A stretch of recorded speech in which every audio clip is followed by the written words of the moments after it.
নির্বাচন কমিশন যদি এরকম নির্দেশ দিয়ে থাকে, সাধুবাদ জানাবো নির্বাচন কমিশন। তবে আমি বলবো যে ভায়োলেন্সটা তো উদয়ন গুহ মেনলি দিনাটা বিধানসভাতেই ছড়া। তো স্বাভাবিকভাবেই দিনাটা বিধানসভায় যদি ওনাকে খোলা ছুট দেওয়া হয়, তাহলে সমস্ত বিধানসভা জুড়ে একটা অশান্তি উনি তৈরি করতে পারেন, এটা আমরা প্রেডিক্ট করছিলাম, যে কারণেই বলেছি।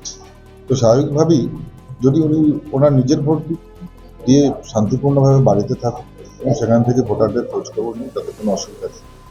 কিন্তু ওনাকে যদি বুথের বাইরে বেরোতে দেওয়া হয়, তাহলেই অন্য বুথে গিয়ে গন্ডগোল করবেন, অন্য বুথে গিয়ে ভয় দেখাবেন। কারণ সবসময় ওনার হুমকি প্রদর্শন, পা ভেঙে দেওয়ার কথা ওনার মুখ থেকে শোনা গিয়েছে, রাজবংশীদের হাঁটু ভেঙে দেওয়ার কথা উদয়ন গুহর মুখ থেকে শোনা গিয়েছে। নির্বাচন কমিশনের কাছে আবেদন করব, যদি সত্যি সত্যি নিরপেক্ষ মানে এই নির্বাচনটা শান্তিতে হয়, তাহলে আমি খুব খুশি হব। এবং আমার আবেদন হচ্ছে এই শান্তিপূর্ণ নির্বাচন করবার জন্য নির্বাচন কমিশনের যদি আমাকে ওনারা করেন যে আমার জায়গাটাকে নিয়ন্ত্রণ করে দেন, লক্ষণ রেখা টেনে দেন, আমার কোনো আপত্তির ব্যাপার নেই। কিন্তু আমি পাশাপাশি এটাও বলবো যে আজকে বিকেলের মধ্যে যে আমার বাড়ি, আমাকে বাড়ির থেকে বের করে দিয়ে আমার বাড়ি এবং ভেটাগুড়িতে নিশীথ প্রামাণিককে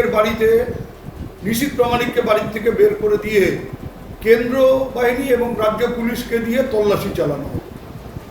যদি দুজনের বাড়িতে, কারো বাড়িতে অবৈধ টাকা থাকে, অবৈধ অস্ত্র থাকে এবং পুলিশের ওয়ান্টেড পার্সনরা বা এফআইআর নেম যাদের বিরুদ্ধে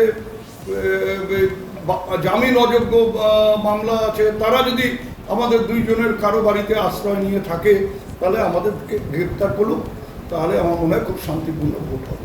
একেবারে গ্যারান্টি দিয়ে বলা যেতে পারে যে 100% শান্তিপূর্ণ ভোট হবে।